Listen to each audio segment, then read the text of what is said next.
Good evening. Well, may as well start just a little bit early, or maybe absolutely bang on time, which is unusual. Thank you very much for everybody for coming again, tuning in. Sorry, just setting up the microphone here. Thank you very much for everybody who tuned in last week or last time for the mental health stream. Had a phenomenal kind of response from everybody. Is it not on? Is the audio not on? Should be.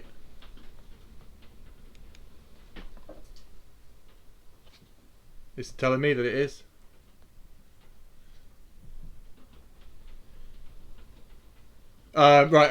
Just let me know if the audio's not on. I think the problem might be you. But anyway, yes. Thank you very much. Where was I? About the mental health stream. Yes, had a great response from a lot of people. Thank you all for being open and honest about your own sort of personal issues and things. Thank you very much to Ian and Alex for their contribution. Good. Thanks for everybody. Ian Young wanted to pass on his thanks. He had a lot of people approach him very privately as well, and so he just wanted to say thank you. So, all right, thanks for everybody for the messages. Brilliant. Right. Okay. Good. Right. So what were we saying? Yes. Thank you very much for everything, and it was a good experience for me to do as well, even though I almost broke down. But hey, there we go. So yes, we're going to talk tonight about junipers. I have one or two behind me, and kind of like how I go about dealing with them.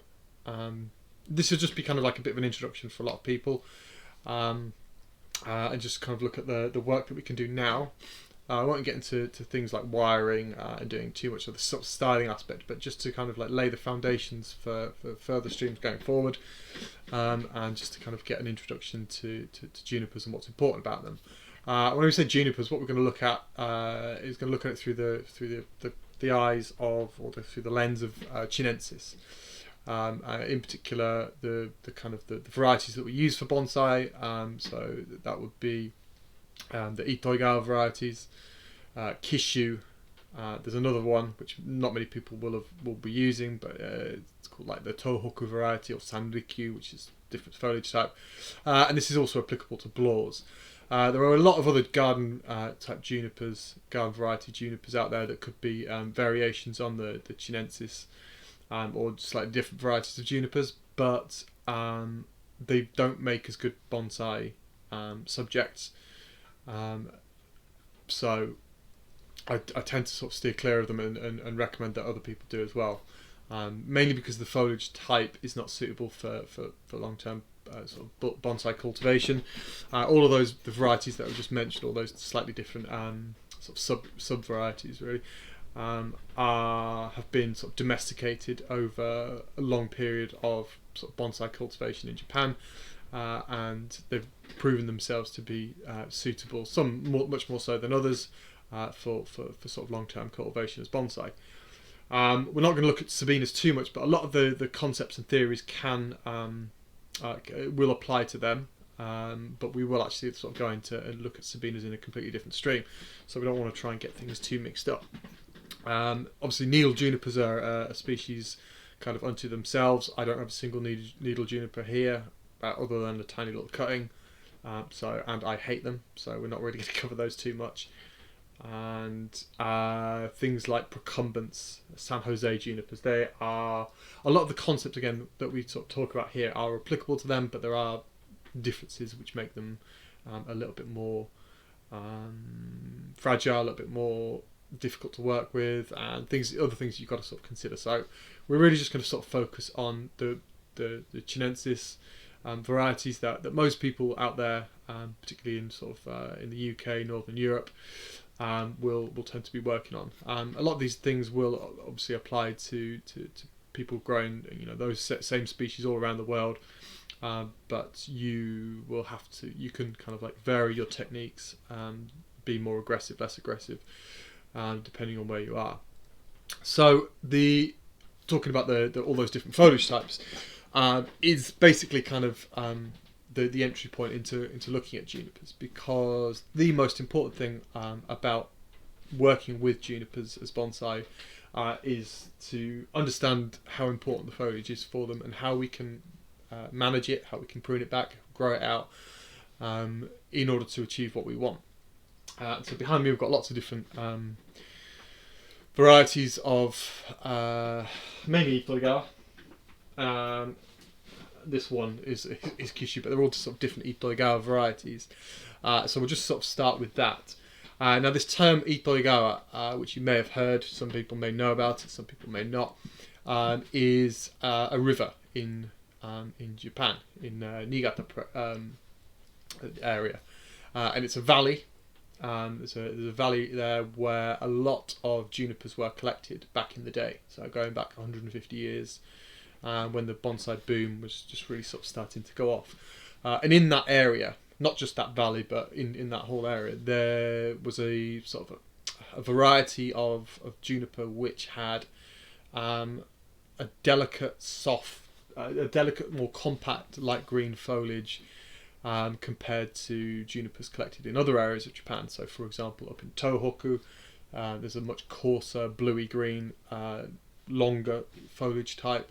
The ones down in sort of Shikoku, and around the Kii Peninsula in Japan, so sort of a bit more southerly, known as Kishu. Those varieties tend to be a little bit bluer green, a little bit slightly coarser than, it's like in between the two, and tend to bounce up. So what we'll actually do is just look at a bit of a slideshow of those different varieties, and just kind of give it's difficult to see in pictures, but we'll just have a look.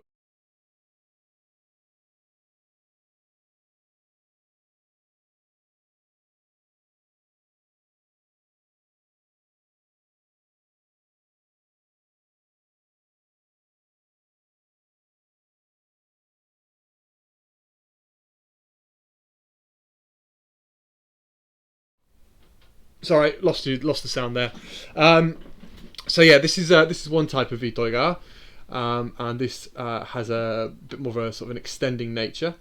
So it's a compact little growth habit, but it does tend to extend out. This is another type of Itoigawa, and this has a much more compact variety. And so when we're talking about these Itoigawas, both of those would be considered to be Itoigawa, but they have different growth habits. And so this term Itoigawa is a catch-all for anything that was sold at a specific sort of nursery. And it could have been one of hundreds of trees that were collected in that area, and so they're all very sort of slight genetic differences between all of these varieties that are all considered to be Itoigawa. Here's a close-up of the three different types. It's very difficult to kind of tell the difference on a photograph, but in the bottom left-hand corner is a really compact Itoigawa that's been starved for a number of years. That's sort of super tight. The one at the top is the Kishu variety, but that's sort of being sort of growing out, and then the bottom right hand corner is the Sanrikyu. So this one here. So this is the Tohoku variety, and again this is a tree that I'll just show you a picture of the tree. Here we go. We should still have sound. This is a picture of the tree, and the Tohoku juniper is a really kind of coarse growing variety, and there's a lot of superb Yamadori that were collected of this variety, but unfortunately the foliage on it makes it difficult to made it very difficult to create sort of compact, small looking bonsai. It was kind of well suited for very large thick trunk specimens where and sort of trees up to say 80-90 centimeters and bigger, because the coarseness of the foliage matched the size of the trunk. However, with sort of a lot of the smaller trees and thinner trunk trees like that one, having a super coarse foliage made it a little bit more kind of difficult to make them into sort of successful bonsai. So that sort of sense of scale was lost, and particularly over the last sort of 20 years in Japan, a lot of them have been grafted over. So the sort of a tendency to take that Tohoku foliage, which is quite coarse, and then graft it over with Itoigawa. Now there are benefits to that, and there are drawbacks to it. The benefit is that the Itoigawa variety, why it's so popular, is that it is really quite predictable, and it creates sort of dense foliage pads with very little difficulty. It's quite easy to, with sort of successful wiring, a certain sort of wiring techniques and pruning, to get the to get foliage pads quite quickly and maintain them over a long period of time, and so it makes it a little bit easier than working with that super coarse variety, of which here is a branch, and even this is dense and tight, because that tree that we saw there, I've had this tree for myself for a number of years now, but this tree was imported into Europe many years ago, sort of, I think maybe about 15 years ago, maybe even longer. It went to a customer up in the northwest. He had it for a couple of years, and I actually helped him to repot it. We did this really dramatic kind of repot and sort of bent the trunk backwards and all sorts of stuff. And that was done like 2011. That tree then, because of the difficulty of maintaining the foliage and trying to keep it compact, and that guy basically got sick of it. He sold it to a guy down near London. That guy had it for a couple of years, got sick of it, and eventually came to me. And in that time, since 2011 up until now, that tree's never been repotted. It barely gets fed, and I'm quite sort of strict with the water. And all of that, what that does is it helps to really bring that foliage dense and tight and compact. And so if it'd been fertilised well, it'd been constantly repotted, and things like that, then it would be a lot more coarse. There is a question in there. How can you clarify what you mean by coarse? The texture or how it branches? The length of like the needles, and like the thickness of them, of the needles, is how I would describe coarse.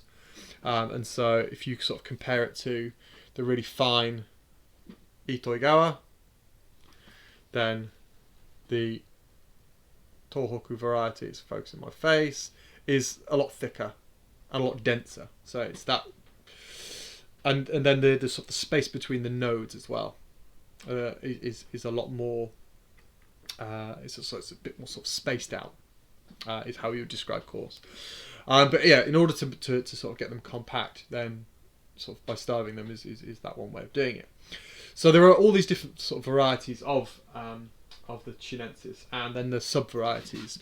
And so looking at that Itoigawa, for example, there are lots of different types, and there are a couple of sort of nurseries in Japan that specialise in the grafting of junipers and sort of the Yamadori junipers, and they each have their own sort of favoured variety for grafting onto the coarser variety of juniper, and so you can kind of begin to sort of tell the difference, particularly if you purchase trees, or you see the trees from those nurseries on a regular basis.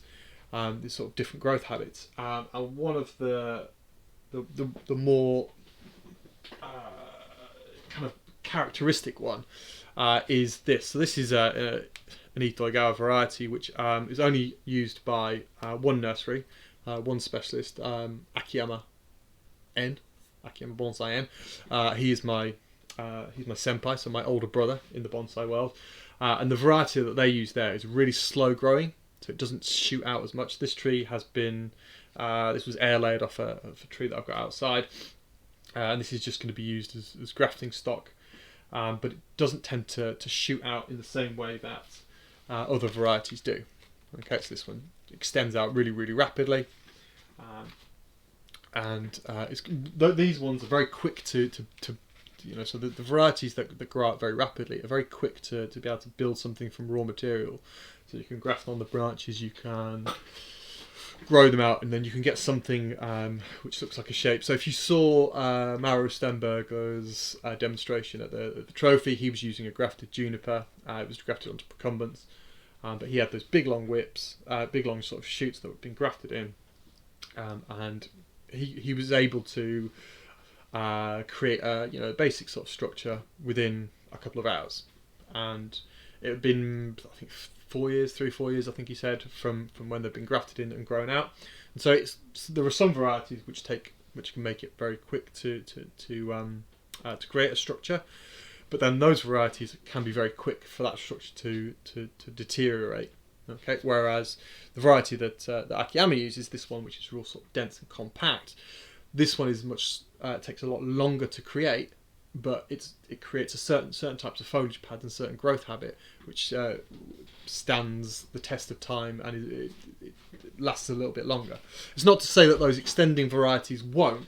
It's just that you have to go about the pruning of them in slightly different ways. But anyway, we're getting a little bit too far down the path.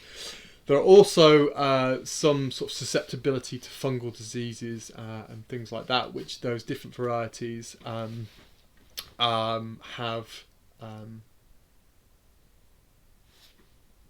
So some of the varieties of Itoiga are much more prone to fungal diseases and things like that than others. The Akiyama variety is generally very, very good. And some of the Itoiga, some of the other ones are not so. So there's a question in from Ralph. You say Tohoku, and what other name? Sanrikyu is the other name. It's basically the same thing. Sanrikyu is just like the three areas, the three like sort of provinces in that sort of northern area. And Toyama and Tohoku are the variety that Ryan Neal refers to and that Mr. Kimura uses, which is a Toyama variety, is different from that. It's a kind of bit of a cross between them. So it has some of the characteristics of the Tohoku and some of the characteristics of the Itoiga, and it's actually a very, very good variety for him to use. And he's sort of specialises in that. He, like, all of his techniques are kind of sort of geared towards using that. Right, I've just asked this question because it's appropriate at this time. Why did you have the pond basket planted in another pot? So this was the pond basket was the one that was it was air layered in this, and so there were roots sort of sticking out from the air layer, and I just took the whole thing and it's just planted in this, so it will grow out a little bit more, get some more strength, and then in a couple of years we'll come in and separate it all. Okay, right. So those are all the kind of like the sort of slight differences of the of all those varieties. This is the Kishu. This is the only one I've got in the garden, so I can't really look at it. And I can't cut any branches off because there are only two. But the Kishu variety, which a lot of people may have, the one thing that this one does tend to do is it forms pom-pom like growth habits. Okay, so with the Itoiga, it tends to elongate, stretch out. The Kishu variety, which is a little bit bluier green, still quite fine foliage, is a lot finer. It's a lot more. It creates pom-poms a lot more. What I'll try and do at some point is find, when we're out of lockdown, I'll find a Kishu. We'll do some like how to deal with that type stream. But there's all those sort of different varieties, which is starts confusing things a lot. But the thing that is common across all of those different sort of little subtypes of junipers is the importance of how you deal with the foliage and understanding which parts of the foliage are important. I'm going to just move the chat away, sorry, because it's getting into last thing. But sort of how you deal with it. And one of the biggest problems that most people have, and I'm sure everybody here has had that problem, is pruning them back too hard and creating a lot of juvenile foliage. Hands up who's done it. Everybody. And why that happens is because the tree becomes very, very stressed. And what we need to understand is how important the foliage, and in particular the light green tips, so the actively growing tips at the ends of the foliage, is to the tree.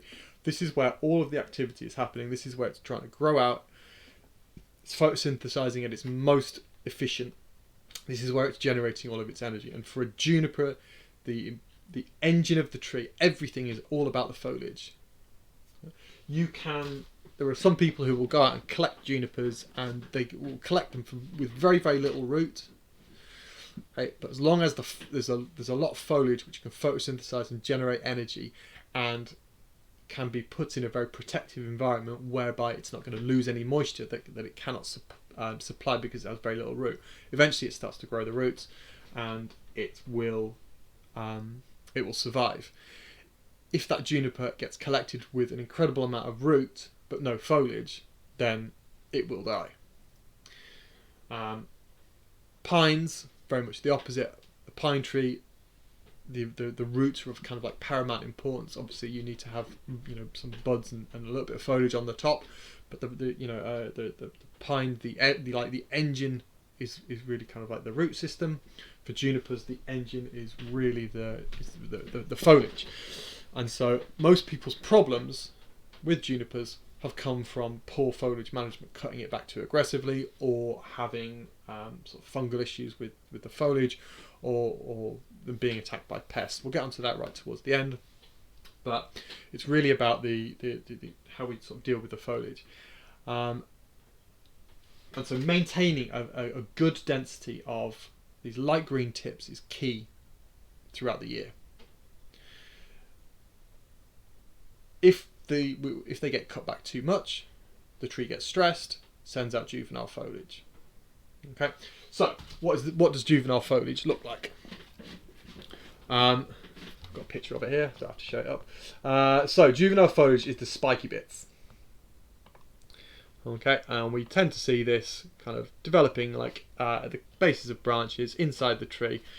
So as you can see on the right hand side, all those sort of spiky bits, and the more mature foliage is the sort of the fleshier, less spiky bit up at the top.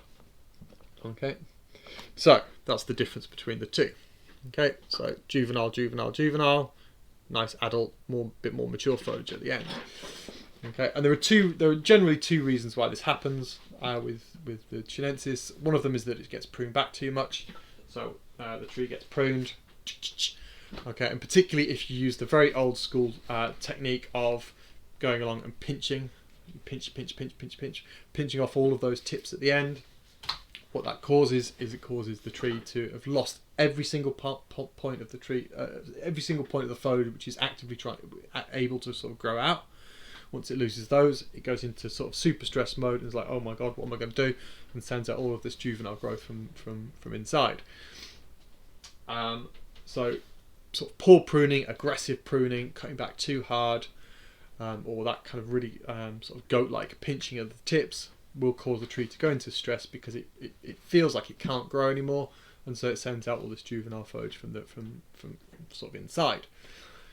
The other reason why it might do that, and it's very rare to see in I don't think I've ever seen a case of it, is if the roots become so sort of compact and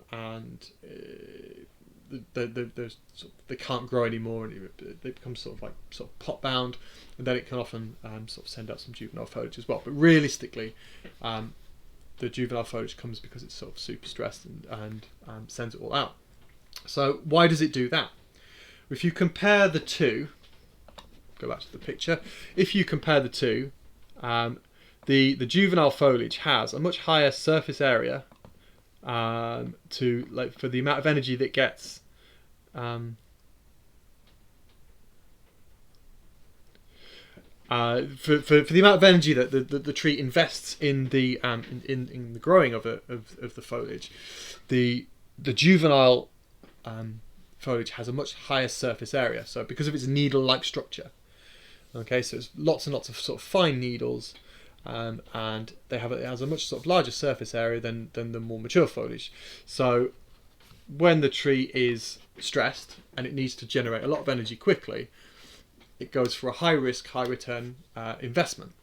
Okay, so it has energy stored within, thinking back to our energy streams and all the time I keep banging on about energy. So it's got some energy inside it, wants to invest it in the juvenile foliage. Okay, it's very high risk, but it's also high return. It's high return because it has a large surface area. It's high risk because structurally it's not quite as it doesn't have the same integrity. It's also more susceptible to fungal disease and insect attack because it's soft.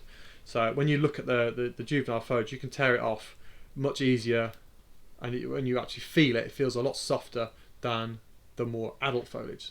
Go along, and you can pick it off a lot easier, okay, than the adult foliage. If you have procumbence, which is basically a tree of entirely scale foliage, quite often they'll suffer from really bad attacks of scale insect, because the scale insect can get in between these little needles in there, really soft, fleshy stems, and it's really easy for those insects to pierce through and start to suck this out from inside. Same thing for fungal spores to get in and attack. So it's a high risk investment for the tree, so it only wants to do it when it's in a state of stress. Once it gets past that and that juvenile foliage is starting to photosynthesize, the tree starts to calm down, starts to feel okay. Now I can start to invest in the lower return but low risk type of adult foliage.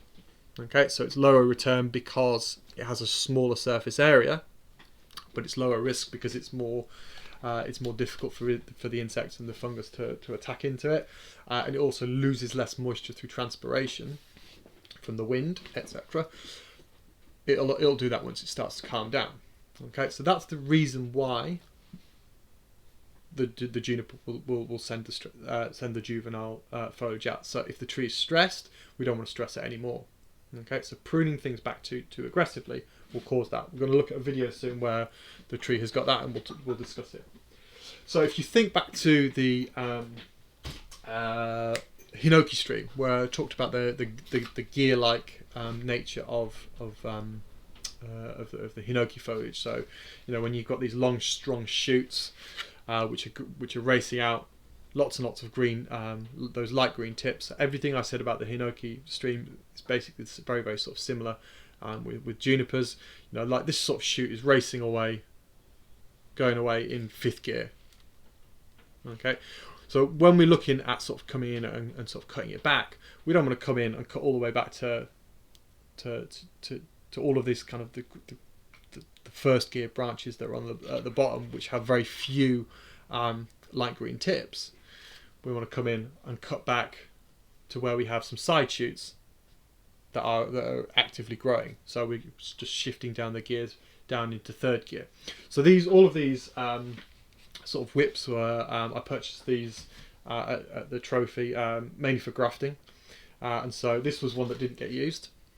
Okay, this was one that was, and so it got cut back to these 2 side shoots. So these 2 are going off in 3rd gear, whereas previously it had a big long shoot that was going off in 5th. I used the 5th gear and the 4th gear sections, so they were actively growing sort of really super vigorous areas. I used those for grafting onto some sabinas of mine. That it works, and these will then be allowed to grow out again for future use as grafting material. Okay, but it's that sort of cutting back really aggressively. If I'd have come in and cut this one back all the way to the bottom, then the tree's got no way of, it's got no foliage on it for a start, it's got no way of kind of like actively growing all of these 1st gear branches down at the bottom in here. Okay, and if we think about our trees, that inner foliage which is not actively growing, if we cut back to that aggressively, it's got to start from cold, and the trees then get stressed, sends out all the juvenile foliage. So we have a video of this sort of semi-cascade one, and looking at how we're going to sort of deal with the foliage that was on this, in terms of just cleaning certain sections out, thinking about how we can work with some of the juvenile foliage that's in there, and just sort of setting it up for success for this year. So we'll have a look at that. I'll answer some questions. There we go.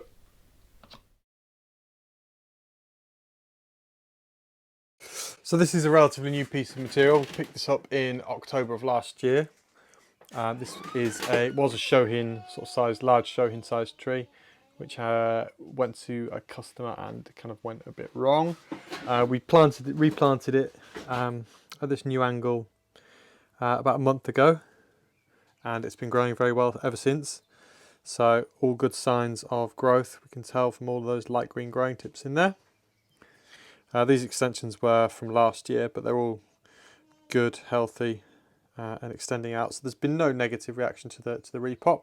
So what we're going to look at doing now is just a light prune and getting rid of foliage which is not doing anything, not contributing to the overall sort of good photosynthetic surface mass volume of the tree, and then also some of the sort of styling aspects to it.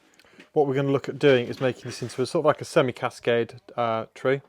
We've got a bit of heaviness up in the top here, so that's one thing that we're going to need to try and look at getting rid of. But what we're going to do is make this the character branch.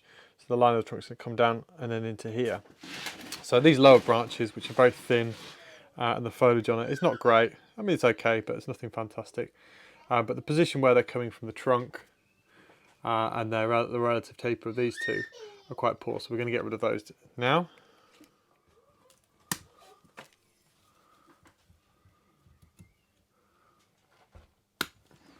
We don't need to make a gin here.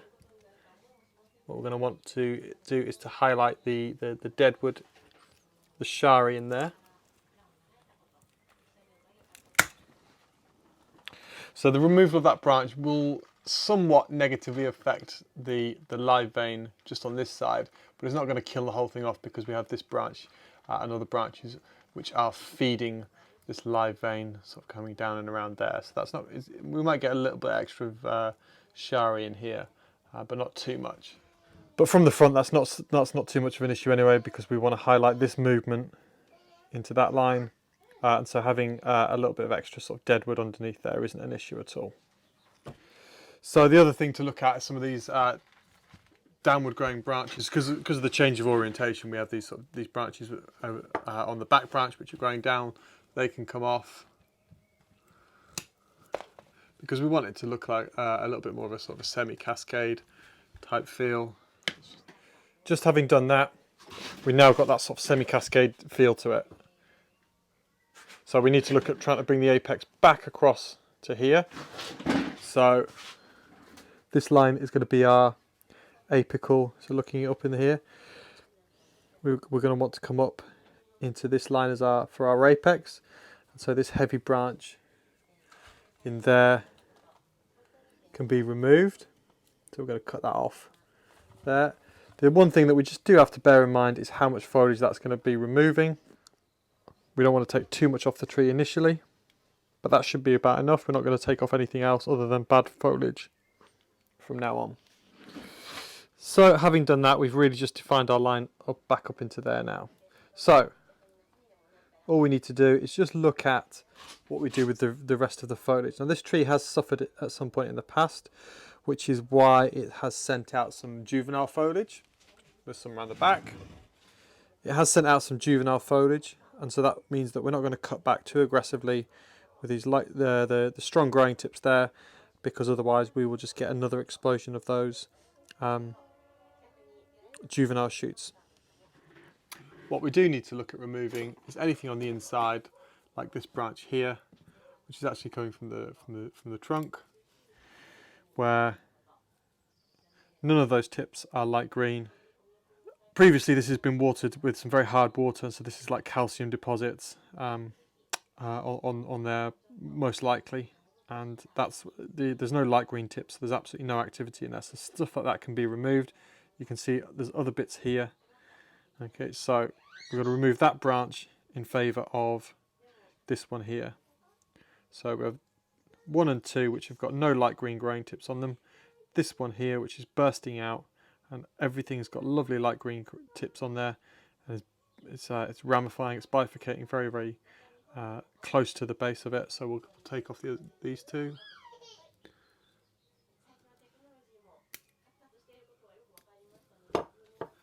To just leave this super efficient, super energetic shoot. Here we've got long and leggy foliage with no light green tips here. Here they've lost their tips. At the end there's a little bit, but at the base of this shoot, base of this branch, we have a youthful juvenile shoot. So we're going to remove this one in favour of that juvenile shoot. Yes, it's juvenile now, but by the end of the year, it's already starting to turn mature. That'll have grown out, started to ramify, and turn into a decent branch that we can use. This sort of foliage here, we can get rid of that. We can clean that out. Anything that has a light green tip on the inside and looks strong, we keep. Anything that doesn't, we can remove. Here we have multiple shoots, all very youthful and vigorous, and still they're still kind of like juvenile growth, all at the base. We have this woody section that comes out.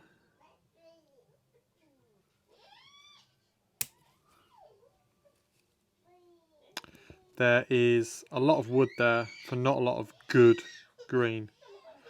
Yes, it has those light green tips. It's starting to grow from there, but everything is long and leggy, and there's no ramification close to the branch, which up in the apex of the tree, we need to have that happening. And so, what we'll do is we'll cut back to those juvenile shoots in there. What we don't want is to have 4 or 5 growing from one point, so we'll just thin one of them out. And then we'll just let those grow out. And within a year, we can get good long extensions from that, and we can build a pad. If we'd have kept those other branches, it would have taken us 3 or 4 years to try and build anything. So we're always looking for those branches with nothing on it particularly. That's not going to give us anything. Removing those in favour of those youthful, vigorous ones. So after about 20 minutes of pruning, we've finished up.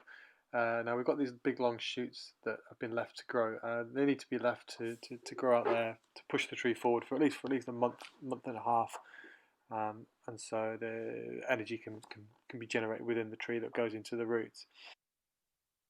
This area in here there's still branches that I want to remove from a design perspective, like this area. It's too heavy and bulky, but it's too quick. It's too soon to remove all of that from a photosynthetic perspective. We need the foliage on there to generate energy. This is where we want to build the apex. This is where we want the main branch. We want the eye to go to those areas. So having that big thick section there is only going to detract from that. So managing the juvenile foliage, and more importantly the fact that it's just been repotted, is key in our thinking at the moment. So this back branch here that we have here, for example, I want to remove that from a design perspective. This one, it's just too big, it's sticking out too far. So I want to cut it off at this point here, and just start working with the thinner branches. But that's a considerable amount of foliage. It's at least about a quarter of the tree as it stands now. So losing that much photosynthetic surface area at this stage is not a good thing for the tree. Do over the course of a few months is reduce the foliage. When we start seeing those grow on the inside, we'll come in and cut sections back on the outside, forcing the inner growth to extend out over the course of a couple of months.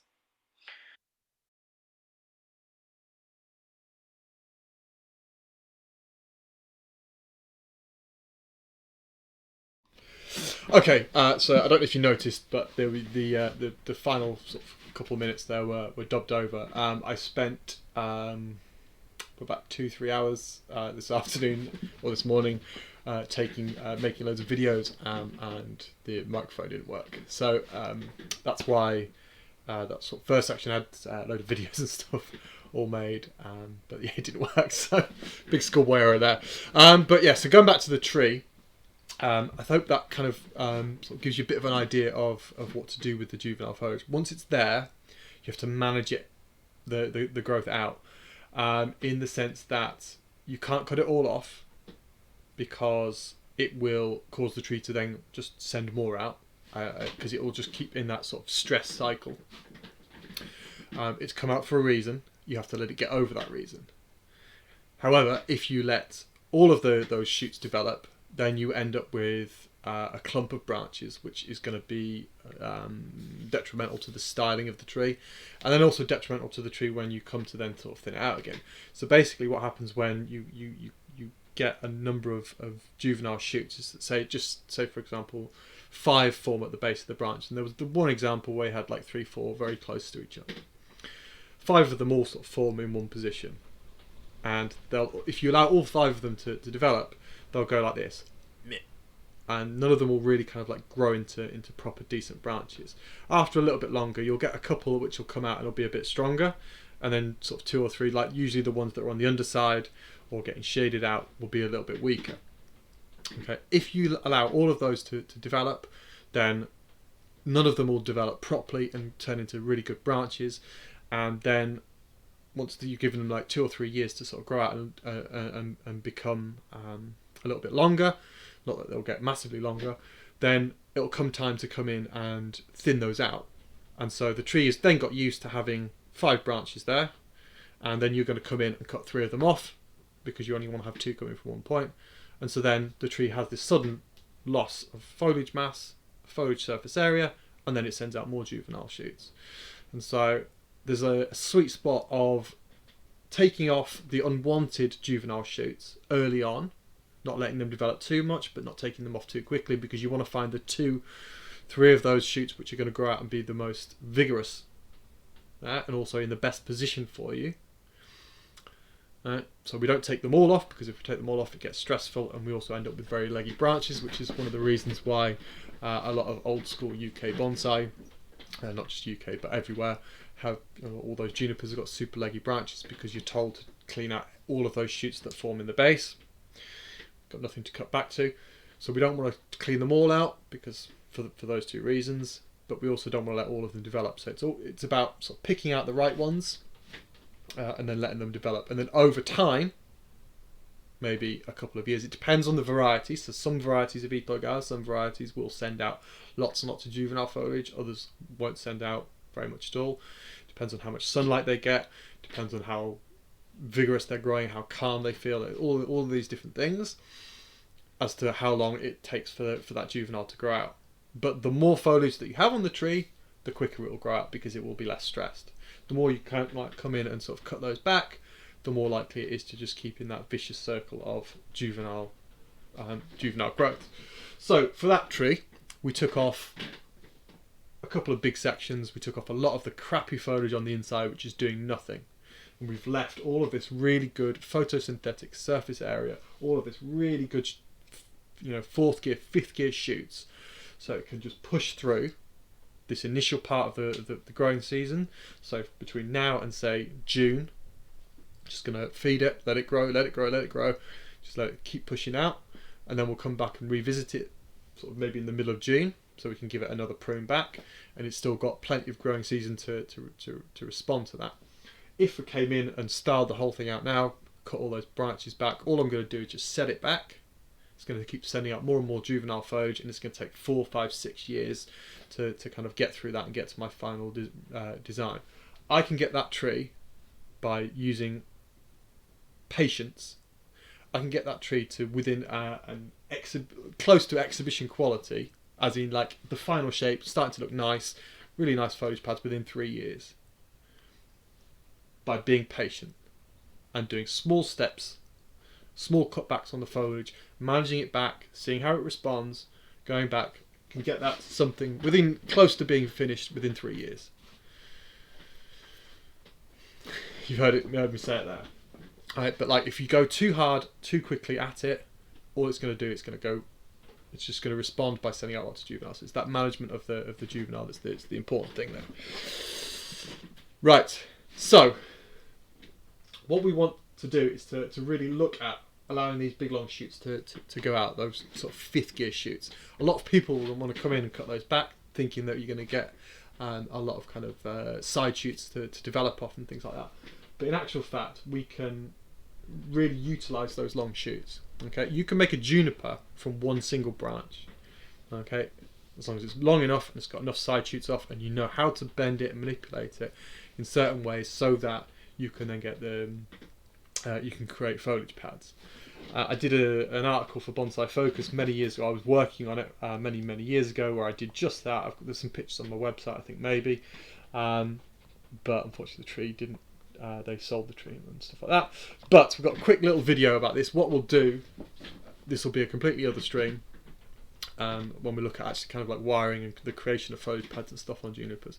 But this will just give you a little brief idea of why, between now and the time it comes to wiring, we'll actually be looking to use these shoots and actually get them to grow out a little bit more, so that we can create some foliage pads. This is just a brief kind of like a toe dipping into this idea.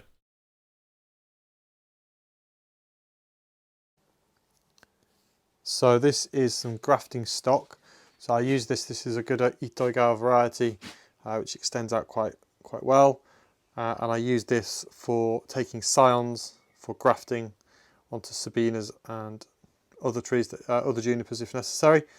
So the idea with this is to just try and let things grow out as much as possible, extend out lots of these strong, vigorous shoots. So you can see what happens when it's just allowed to grow out.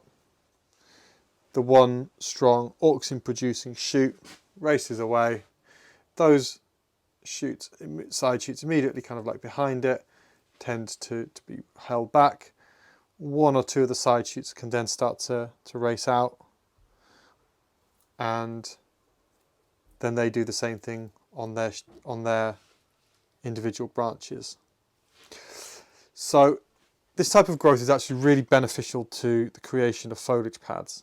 So rather than coming in and cutting back and building up that 2 by 2 by 2 ramification that we would look to do with, say, a maple, what we would actually want is we want this long elongating shoot, which is really strong and powerful, and then we can make a foliage pad really quickly. That's going to be a completely separate stream, but I'll just show you now quickly, just so you believe me. So we're going to take that one shoot there. Okay, this is the plan view. Anything that's growing off the bottom of that branch we can cut off. Anything like that. So there is a possibility in the future that I will actually kind of like air layer sections off of this tree as they thicken up and become useful. But for now we're just letting them grow.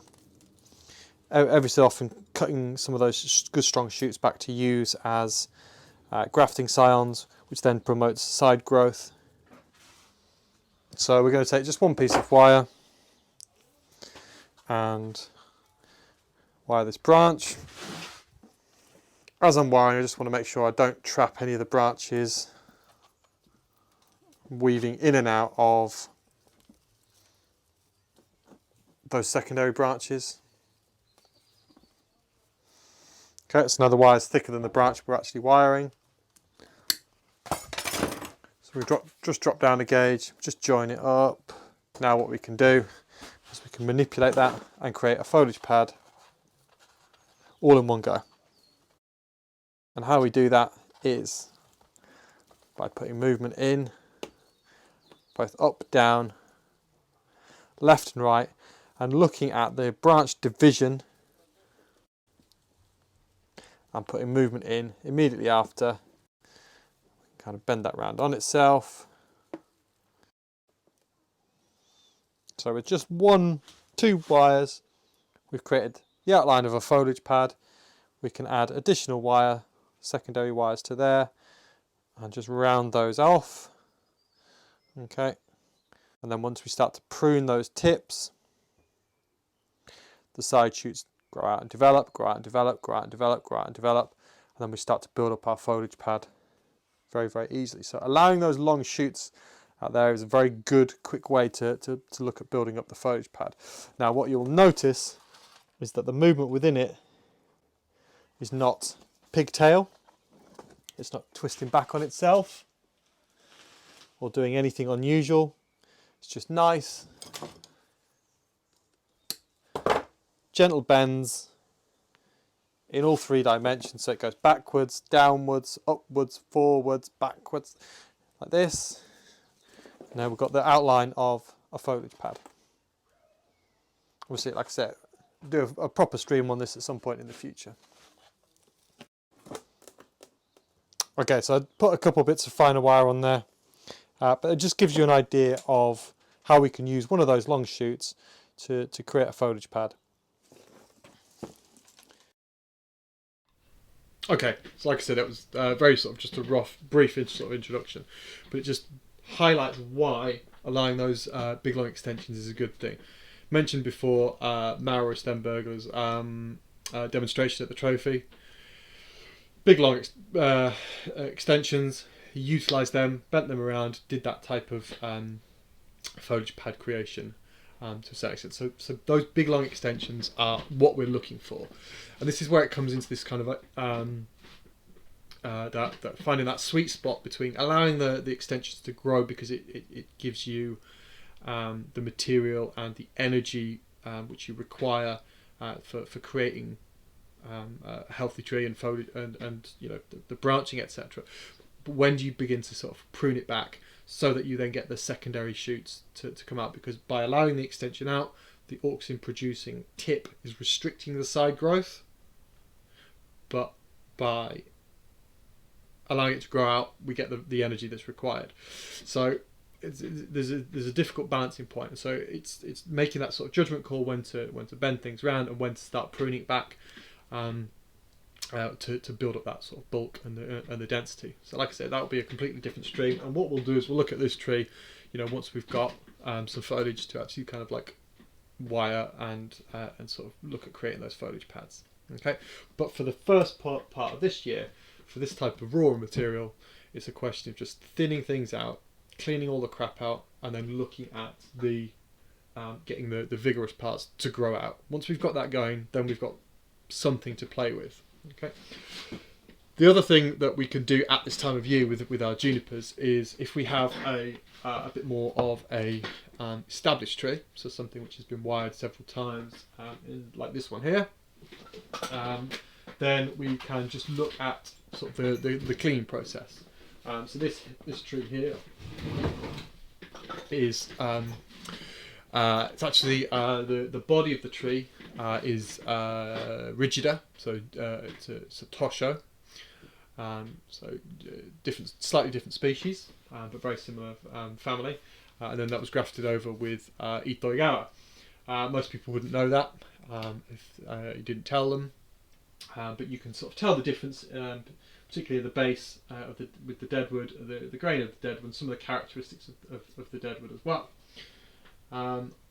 This is quite commonly done in Japan, and as long as it's done well and it's understood, because there are some slight kind of variances with how you repot them. So needle juniper tend to be repot a lot later in the year. So one of the questions in the chat was about when do you repot junipers. You have a quite wide range of repotting, but basically up until about now is kind of getting towards the limit of when you would sort of safely be doing it, because the tree needs to have a decent root system in case there's any sort of sudden increase in temperatures and things like that. But you can do it a little bit later as long as you've got the correct aftercare. But realistically, most of the time I'm repotting junipers would be any time from like in March and April and very early May. But with the needle junipers, you want to be doing it sort of early to late May, because they tend to wake up a little bit later and they've got a different growth habit and things like that. And so when you've got a different root system and the foliage, you've got some slightly different sort of chemistry going on, some different like the hormonal responses and things like that are also slightly different. So if we repotted this one really early, then you can end up with some difficulties. And obviously with any kind of like grafted tree as well, any sort of sign of like quite severe stress and the tree can just collapse like that quite easily. So as long as you know about the fact that it's not a problem. But obviously this tree has been wired and starred quite a few times. It's got like you can sort of see the foliage pads and such like. What we would do with the tree like this at this time of year is really just go around, and this can be done at any time of year, and just look at cleaning up the bottom sides of the foliage pads, so going through and cleaning things out there, and then looking at any of the inner foliage. So very much similar to some of the work that was done with the more raw material, just looking at some of the stuff on the inside that is not actively growing, and then also looking at cleaning off any of the berries that have formed, and looking at any of the foliage which is dying off because of the flower formation. Okay, so it could also be wired if you've got the time to do it. Okay, so this branch in here particularly needs to be wired. And just sort of lifted up, and a few little tweaks around the tree, but that's quite low down on my list of priorities at the moment. But really it's just that sort of cleaning up the bottoms of the foliage pads, just so we start to get that nice kind of like just ever so slightly upward feel towards the end, and also doing that that cleaning of the downward growth throughout the tree. Again, this is something that we'll look at in a little bit more detail in the summer when that job becomes a lot more apparent, as the growth is really sort of bulking out. Yes, the thing that sort of follows on from that is the idea of male and female tree sort of flowers, the flowerings on junipers. And so junipers are monoecious trees, so they have both male and female flowers potentially on the same tree. But what you tend to see is that one year they'll be almost entirely male, and next year they'll be female. And they identify as one or the other depending on the years. And you tend to see this a lot more with sabinas. They will have a tendency to be like more male than female, but there are some trees which can kind of which do sort of chop and change a little bit, it seems, and there are differences between the two, and if you have trees which flower heavily, that can affect your the foliage pad creation and the health of the tree, because if we look at this picture here. So this is a branch from the Sandikyu, the Tohoku juniper, that are cut off there. And if you look at the red arrow, that's a male pollen cone which has expelled its pollen. It's a bit out of focus. It sent out all the pollen, and it's done its job. And basically, they drop off, and they leave. The tip of that needle, that foliage, that piece of foliage is kind of identified with that blue arrow. Okay, so it's lost its growing tip there, and so it's gonna no longer grow. So that one little piece of foliage, that little leaf, stops growing, and so it's exactly the same when you have a tree which flowers very, very heavily. It's very sort of similar effect to going in and just pinching off all of those tips, because essentially they turn the pollen cones, once they drop off, there's nothing that's really going to grow unless the tree is like absolutely gangbusters healthy. But in normal bonsai cultivation, that doesn't happen. And it loses it, and 6 months later, potentially the following year, that goes yellow and drops off. And so if that starts to happen, you've got a lot of foliage on the inside which is tending to drop off, and the tree's flowered heavily, then that's the reason. And that doesn't just happen for the male ones as well. The female flowers also do the same thing. And what we tend to see is the female flower is like this one here. I should have had a picture of that up there. You see, just kind of like hooking over. I did have a picture of it in there. Jesus, anyway. It's all out of focus. But kind of little hooks.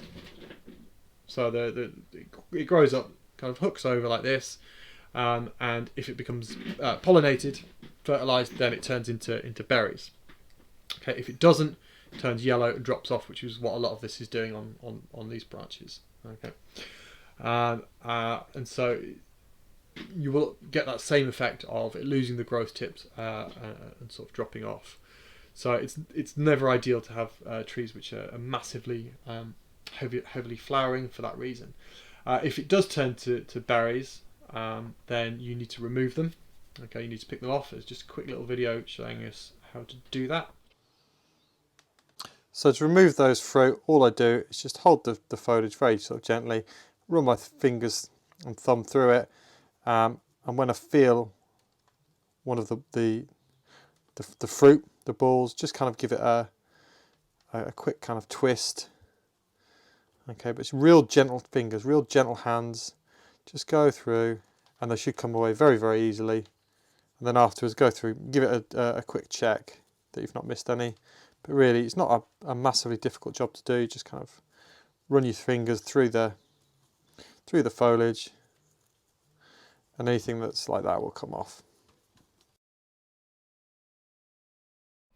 Sorry, I was looking at the chat questions there. So yeah, just carefully going across there, and you could see some of those sort of yellow curved over tips that were the female flowers essentially. Okay, so I hope that kind of answers maybe some of the questions about the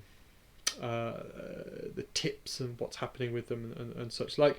The other thing to just sort of cover just briefly before we look at going in and answering some of those questions would be the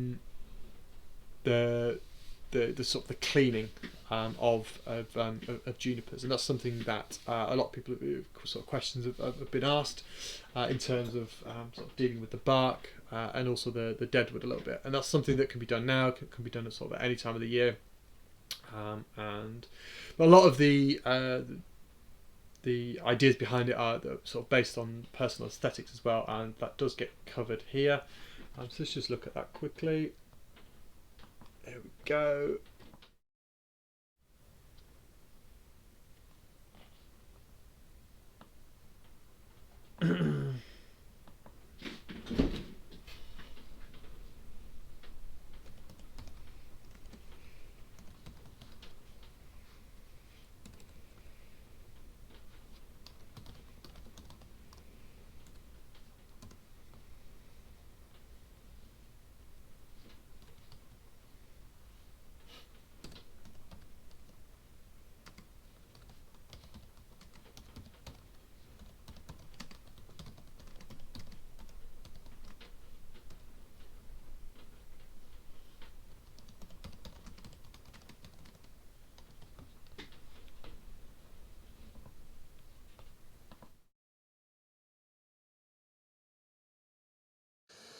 So we have two Shohin junipers, both these Doigao junipers. What we're going to look at doing is one of the questions somebody asked, Dave Hanna asked, was about what we do with the bark and how we clean it up.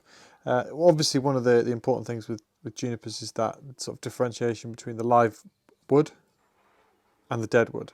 Okay, so we need to really be able to sort of see that sort of definition. However, how much you take this old bark off and expose the live wood, because it can get very red underneath, that does then depend on personal taste. I personally prefer it to be a little bit barky, a little bit natural, a little bit flaky. But we still have to have that definition between dead and live.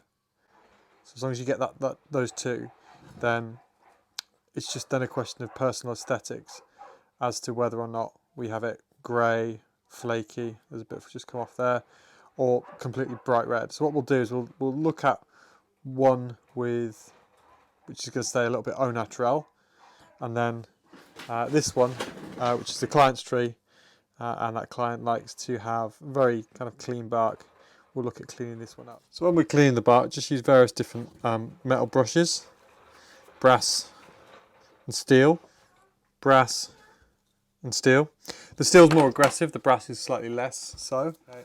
And just clean it off all this moss that's grown at the base.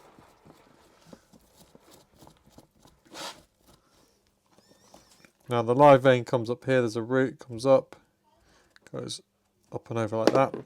So we can just start to pick away at those flakes of bark with a pair of tweezers.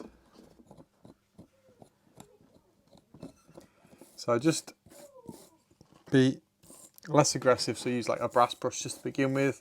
And we're not trying to expose the the live tissue too early on. You start to see it's coming up nice and red there.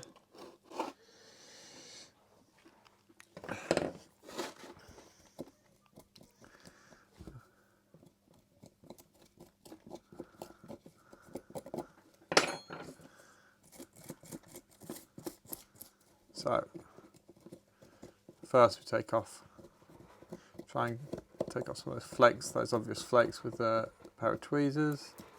So I'm not digging into the surface of the live vein there at all. And just a light application of the brush. So you can just see there's a tiny little bit of green which has become exposed. Okay, so that's the live vein, the cambium in there. Once we start to see that, then we need to be really careful not to go in and be much more aggressive, particularly in that area. We don't want to be exposing that when we're cleaning. If we're carving away, that's something different. If we're just cleaning, then we want to try and avoid exposing that live section. So it's obviously best to do this before you go in and wire the branches and style them, because otherwise you'd see that everything would just get knocked out of place. So this is one of those first initial jobs to get done before wiring. The other thing we can look at doing is maybe use a little bit of sandpaper, very fine grades. This is 120, so very fine stuff. And maybe just tear a small piece off. And you can go over and smooth off.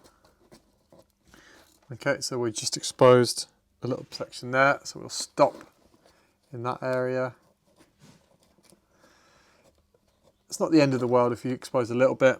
If a large amount gets exposed, then you want to just put a little bit of wound sealant over the top, just a tiny amount. But ideally, you don't want to be exposing that. So it's about the level of aggression with which you apply these abrasive tools. Less aggressive, but high frequency. So you're not trying to take out massive chunks of wood. Another tool we can use is a water gun. So this is a special Japanese water gun, which is used sends out a very high pressure jet of water, ideal for cleaning bonsai and such like. These are really quite expensive. These set you back about £500–600. So for a professional it's good, but for somebody else maybe not so. But this really does, clean things up very well. You just have to be careful not to take off the live vein with it, because it is powerful enough to go through it. So it's particularly good for getting the branch tips and the branch ends, but you've just got to make sure that it's not so strong that it will actually expose the live vein. The other alternative is to use a nylon or toothbrush, and you get a very similar effect from just brushing with water and then rinsing off.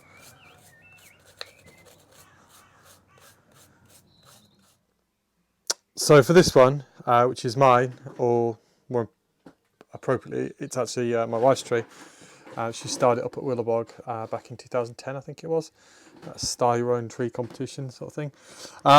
What we want to do is maintain some of this flaky bark, okay, to try and keep that sense of age.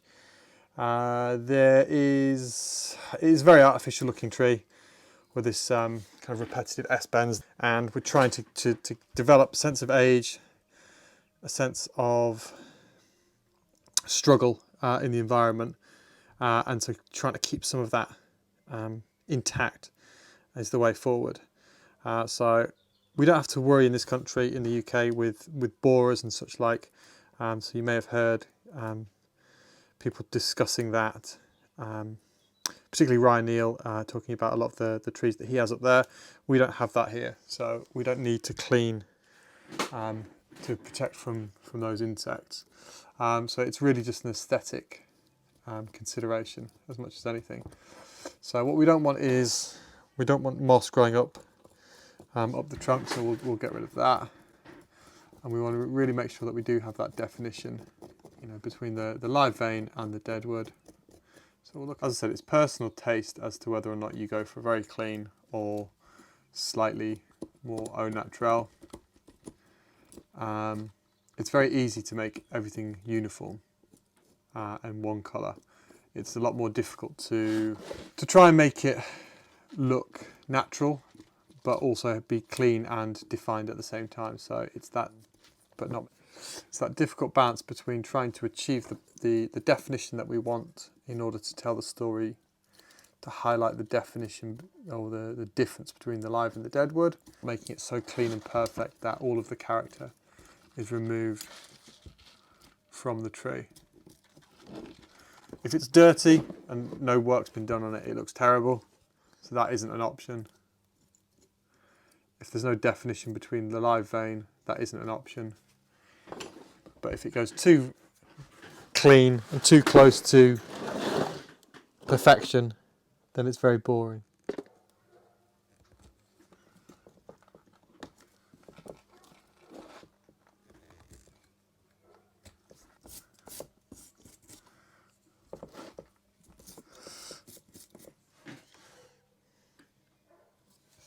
So I have a big flap of bark here. That's going to have to come off, unfortunately. So it's going to make that look very young initially. So we're definitely going to try and keep all of that on the outside there.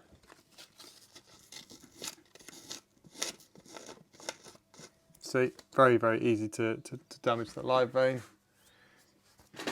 particularly this time of year because it's swelling so much. So we just put a little bit of the wound sealant on that. So what we're going to do now is the application of some lime sulphur to this deadwood here. Okay, so lime sulphur will do two things. It will help to kill any bacteria, fungus that's growing in there, that's in there and starting to cause it to rot, particularly of importance where it's met the soil. So you see here there's a big gap where it's rotten away underneath there. That's happened because of the tree basically kind of eating itself and bacteria, fungus kind of breaking down the wood. And we need for that to not go throughout the tree. Now, with this being a field-grown tree, container-grown tree, as opposed to a Yamadori tree, this wood is very soft. It's not very old, 30, 40 years at most. As a result, it will rot quite easily. So the application of lime sulphur is something very important. Now, there are lots of brands out there. Basically, it's pretty much all the same, the way in which it gets made. Make sure the concentration is all the same. One thing that you can do to help the lime sulphur get absorbed in is just to moisten the wood before you apply it. You can do this with a spray bottle or with a brush. That just helps for the lime sulphur to be transported inside, get sucked in. Okay, and then what we'd like to do is I usually use 3 parts water to 1 part lime sulphur as well, which makes it not too strong. And then using an acrylic brush, so plastic bristles rather than any natural fibres, which will get broken down by the lime sulphur over time. From an aesthetics perspective, there is the question of, do we want this to be bright white or is this white enough? This has just been cleaned up. This has previously had lime sulphur applied on it in the past. It's been cleaned up, and for me, for this tree where we're looking at like a little bit more of an au naturel styling, we've got that definition between the live wood and the dead wood, and so I'm not going to apply any lime sulphur to it. The other thing is we've made some freshly made shari here and there, and so there's live vein exposed, and there's also wet wood which needs to dry out a little bit, so we're just going to leave that untouched for now. Once the live vein around it has calloused over, and once we've finished making our shari up into the top and that's all dried out, then we can look at applying lime sulphur. But until then, it's not going to rot away. There's going to be no major need for lime sulphur on there, so we're just going to leave it. Okay, so I hope that answers some of the questions about kind of cleaning. There's no right or wrong way to do it, other than going in and scraping it off and exposing all of the the green fleshy sections that I accidentally did there, or getting down to the whitewood. It is it's a personal preference. There are two, the two extremes are extremely white bleached deadwood and very red live vein, which is favoured by Italians for certain, and people will go as far as sort of putting sort of a lot of oil and stuff on the live vein to get that real sort of smooth consistency. And then there's the other extreme, which is a little bit more kind of like untouched, a little bit dirty perhaps, but it's about finding that right point. If you do go towards that more kind of like natural looking aesthetic, it's about making sure that it's not dirty and that you do get that sort of definition. So there's no right or wrong answer, other than saying dirty is no good. Then I think that is the only kind of like rule that I would say is an absolute kind of like, you have to ensure you get that sort of separation. So somebody asked a question about Sabinas,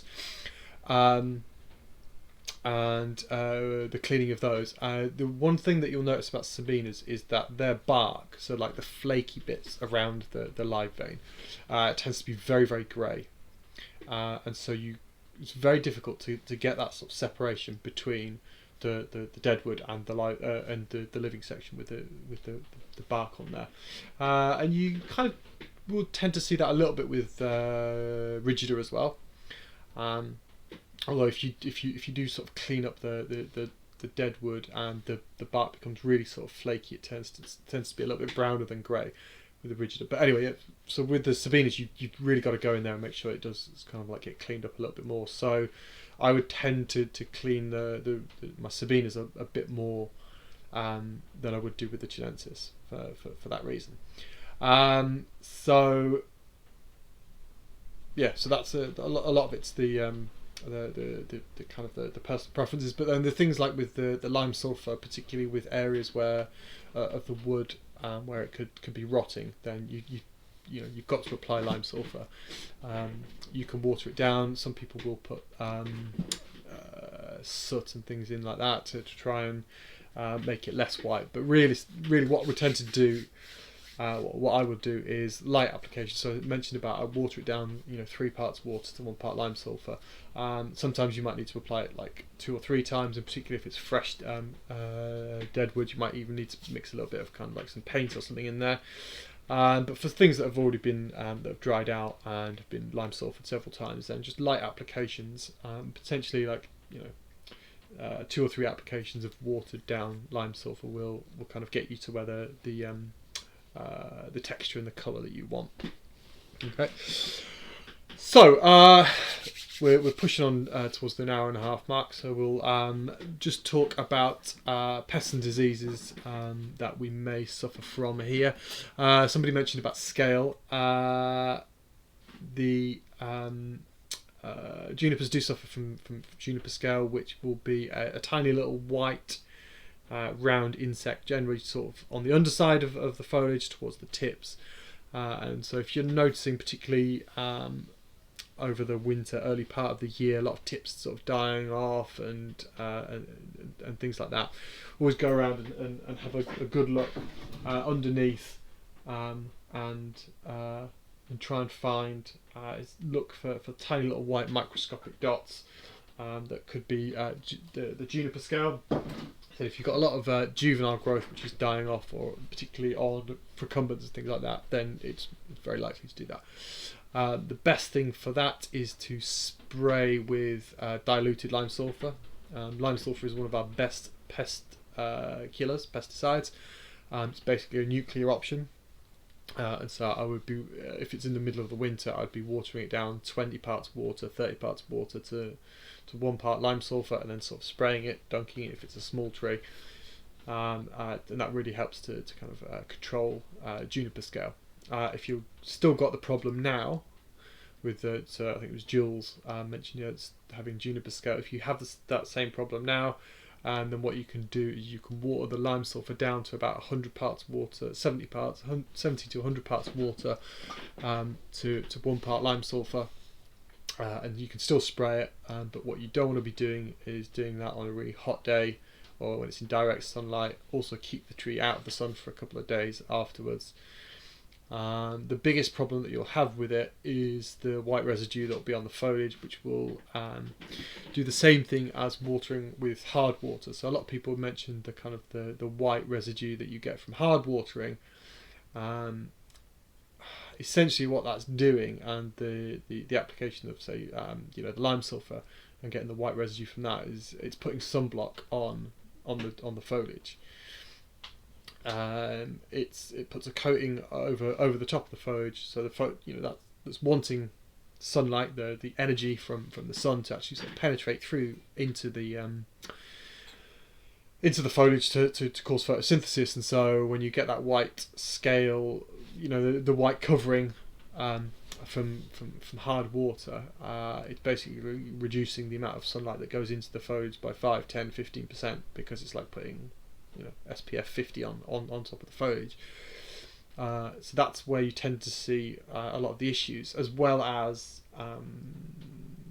residues building up in the soil and getting sort of concentrations of certain chemicals, which can then lock out other chemicals and reduce the efficiency of fertilizer and things like that. But really, it's that kind of like the sunblock effect of that white residue on the foliage. So that tree had it a little bit from the previous owner. The water that we have here, the tap water, is very hard, but I have a rainwater collection system which is beginning to run out quite soon. Please, let's have some rain. But yeah, so that's kind of like the reason why. Go back to pests. The only other thing, sort of pest wise, that we sort of tend to see would be spider mites, and you'll tend to see this if you grow things indoors a lot, or in greenhouses and things like that. They tend to kind of like sort of thrive in that environment. And so if you start to see the inner foliage of the tree sort of changing colour, going a little bit greyish, and just then the general vigour of the tree starting to drop down, then you might have issues with spider mites. The trick to finding it is to get a piece of paper, hold it underneath, rub the foliage, and then have a look to see if you can see anything running around that are particularly red and spider mite like. I don't have any on my tree, so I can't really sort of show you. But I did do a video which is out there somewhere. It was on the Bonsai Basho portal website thing that they did a long time ago. And there's me doing a paper test on that. Other than that, pest scale, spider mite. That's about it for sort of common bugs, really. And then some places in the UK definitely have issues with tip blight, Thermopsis tip blight, and things like that. And so what you will tend to see is, sort of the tips basically just dying off. It's a blight of the tip, and clue is in the name. And the solution to that is a lot of toxic chemicals being sprayed throughout the year and really pushing the growth through. It's a problem up in some areas of the north where there are a lot of communists. So some of the questions were about communist junipers, so the native junipers, and why they're not really used for bonsai. They're very difficult to collect. They're very difficult to grow as bonsai species, which is why there are very few of them. And they are, because of their needle-like foliage, they're very much like rigida. Because of that needle-like foliage, they are much more susceptible to a lot of fungal diseases and things like that. Rigida are terrible for fungal diseases as well. And so Phomopsis has been a huge issue. It's been sort of spreading throughout the native junipers a lot, and so if you're kind of like close to areas where that might be, then obviously it blows on the wind and you can be affected by it. Most people who live in urban areas wouldn't be an issue unless you start to bring in plants from all over the place. But I do know of people who've had it and managed to get through it for the most part. And really, when you do have that, it's about really pushing the trees, getting those growth tips to grow on through, and then going on to using particularly mancozeb and some other fungicides, and learning when to sort of then spray preventatively to stop it. But really, any kind of fungal problem is going to be mainly affected by sort of high humidity and a lot of moisture on the foliage. So if you are sort of suffering from things like that, excuse me, it's not the beer yet, then keeping the foliage fairly dry at certain times of year is essential, as you know, when that sort of stuff is going. Right, the only other thing, we'll just wrap this up, is sort of fertilizing, and so we fertilize them pretty much throughout the growing season, just an average amount, not like pushing them like massively heavily. The thing that really does that is important for them, for the health and the growth, is though allowing those long extensions and things like that. So a reasonable amount of just good all round fertilizer, the organic regime that we talked about in one of the other streams, is basically that.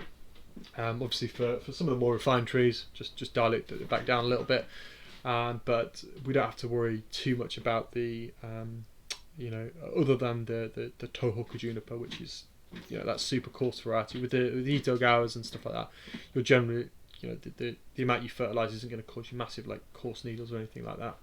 So just fertilise them normally, pretty much. So I think I've covered about as much as we want to do. Let's just go through some of those questions. Can lime sulphur go off? Yes, it can do. That was a question from Dean. To a certain extent, it can do. Basically, once you open it, how they make it, basically the concentration is essentially going to be the same. It's this much lime, this much sulphur, mix it together, sort of thing. But when it's been opened and oxygen can get in there, then chemical reactions can occur, and you will end up getting crust forming and things like that. And so it can, if it is particularly old, it can change the sort of the chemical composition a little bit, but it's got to be pretty old. I think with yours, if you're saying it's staining it really wood yellow, look at diluting it down, further and further, and see if that makes any difference. If not, just get rid of it and use some other stuff. What we use is European made stuff, because it's actually illegal to import. It's actually illegal to sell it as lime sulphur as well, because people commit suicide using it. But that's something else. Right, the only other thing I just do want to say is somebody talked about pinching. We will get onto like in a summer stream, like what we do with once that sort of growth sort of becomes out and sort of begins to extend out a little bit.